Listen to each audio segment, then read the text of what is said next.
Hi friends, how are you? అందరూ బాగుండాలి, అందులో మనం ఉండాలి. మీ జేపీ. ఓకే. ఆర్థికంగా పైకి ఎదగాలంటే ఆలోచనతో పాటు ఆచరణ అవసరం. ఆలోచనతో పాటు ఆచరణ అవసరం.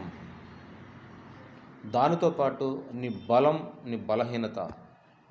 బలం అంటే నీ టాలెంట్, నీ ఎక్స్పీరియన్స్, నువ్వు ఇప్పటివరకు నేర్చుకున్న ఏదైతే ఉందో ఆ టాలెంట్, ఆ ఎక్స్పీరియన్స్, ఆ ప్రాక్టికల్ నాలెడ్జ్.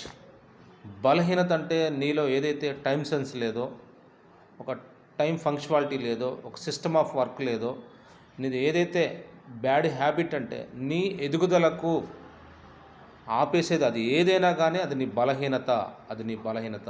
నువ్వెవరమైనా డియర్ ఫ్రెండ్స్, గుర్తుపెట్టుకోండి.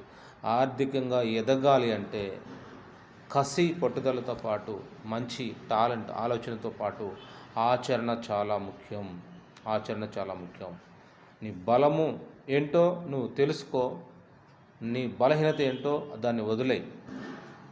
బలంతో, నీ టాలెంట్తో ముందుకెళ్ళు. నీ బలహీనత ఏదైతే ఉందో దాన్ని విడిచిపెట్టు. ఖచ్చితంగా నువ్వు ఆర్థికంగా ఎదగలుగుతావు. సో కమిట్మెంట్తో పనిచేయాలి. డియర్ ఫ్రెండ్స్, గుర్తుపెట్టుకోండి. ఓకే. ఆర్థికంగా పైకి ఎదగాలన్న తపన మాత్రమే కాదు, ఆశ మాత్రమే కాదు, కానీ కసితో పాటు ఆచరణయుక్తమైన మెంటాలిటీని దగ్గర ఉండాలి. చిన్న కష్టం వచ్చినా, చిన్న ఇబ్బంది వచ్చినా నువ్వు వెనక్కి వెళ్ళకూడదు, నువ్వు డ్రాప్ అవ్వకూడదు. నువ్వు అనుకున్నది సాధించాలంటే ఎన్నో వస్తూ ఉంటాయి. నువ్వు వెళ్ళే బాటలో ముళ్ళ పొదలు ఎన్నో ఉంటాయి, అవంతరాలు. బట్ పేషెన్సీతో ముందుకు వెళితే ఖచ్చితంగా 2025లో నువ్వు అనుకున్న గోల్ సాధించగలవు. నీకు నువ్వే తోపు. నీకు నువ్వే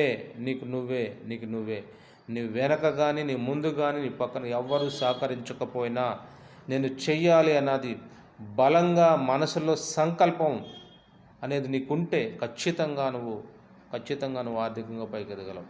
డియర్ ఫ్రెండ్స్, గుర్తుపెట్టుకోండి. ఎప్పుడు కూడా ఒకే చోట, ఒకే జాబులో, ఒకే ఆర్థిక స్టేటస్లో, ఫైనాన్షియల్ స్టేటస్లో ఒకే విధంగా నువ్వు ఉండొద్దు.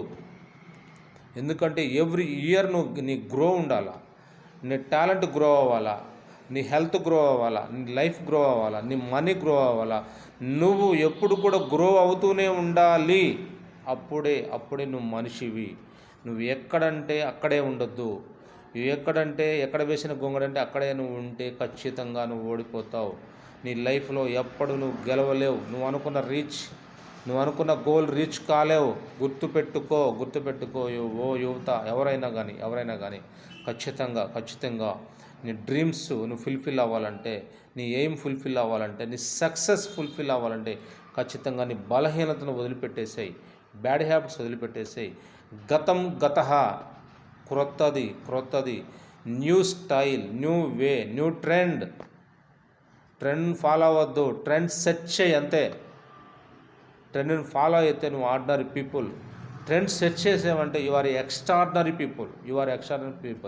ఆర్డినరీ పీపుల్కి, ఎక్స్ట్రాడినరీ పీపుల్కి డిఫరెన్స్ ఉండాలి.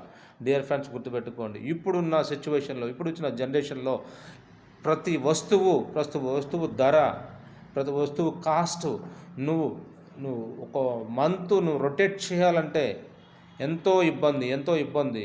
నువ్వు ఫ్యామిలీలో నీకు వచ్చే ఇన్కమ్ సరిపోట్లా, నీ సాలరీ సరిపోట్లా, నీ బిజినెస్ అమౌంట్ సరిపోట్లా. బట్ ఇంకా సంపాదించాలి. అది కూడా జెన్యూన్గా న్యాయబద్ధంగా, టీడీఎస్ కట్ అయ్యి, ఇన్కమ్ ట్యాక్స్ కడుతూ, అప్పుడే నీకు ఒక సమాజంలో హోదా ఉంటుంది.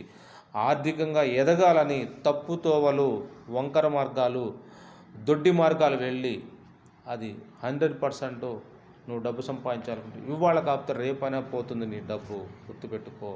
నువ్వు నీతి నిజాయితీగా, జెన్యూన్గా నువ్వు సంపాదిస్తే నీ కష్టం ఎప్పుడు కూడా నీ జీవిత కాలంతో పాటు నీ పిల్లల జనరేషన్ కూడా ఉంటుంది. నీ నెక్స్ట్ జనరేషన్ కూడా ఆ కష్టం ఉంటుంది, ఆ డబ్బు మిగులుతుంది, అలా ఉండిపోతుంది.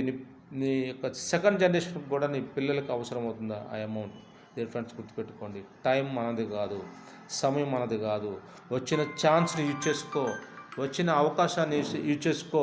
వచ్చిన దాంట్లో నీ టాలెంట్ చూయించు, నీ పవర్ చూయించు. నువ్వు ఒక నార్మల్ పీపుల్ కాదు, నువ్వు కారణ జన్ముడివి.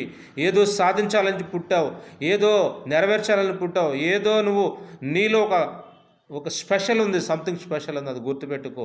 చనిపోయే లోపల నువ్వు ఏదో ఒకటి సాధించాలి, సమాజానికి మేలు చేయాలి, అనేక మంది నీ గురించి గొప్పగా పొగడాలి. హ్యాట్సాప్, దట్ ఈజ్ యువర్ అనిపించుకోవాలి, దట్ ఈజ్ మై అనిపించుకోవాలి. డియర్ ఫ్రెండ్స్, గుర్తుపెట్టుకో. సంథింగ్ స్పెషల్గా ఉండాలి, కానీ నువ్వు ఆర్డినరీ పీపుల్గా ఎక్కడో పుట్టి ఎక్కడో చనిపోతే ఉపయోగం లేదు, నువ్వు పుట్టడమే వేస్ట్.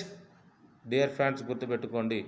కసి అనేది నీ లైఫ్లో ఉండకపోతే, నీ లైఫ్లో పవర్ ఉండకపోతే, నీలో ఒక టాలెంట్ బయటికి రాకపోతే, నీలో ఇంకొకటి బయటికి రాకపోతే నువ్వు పుట్టడమే వేస్ట్.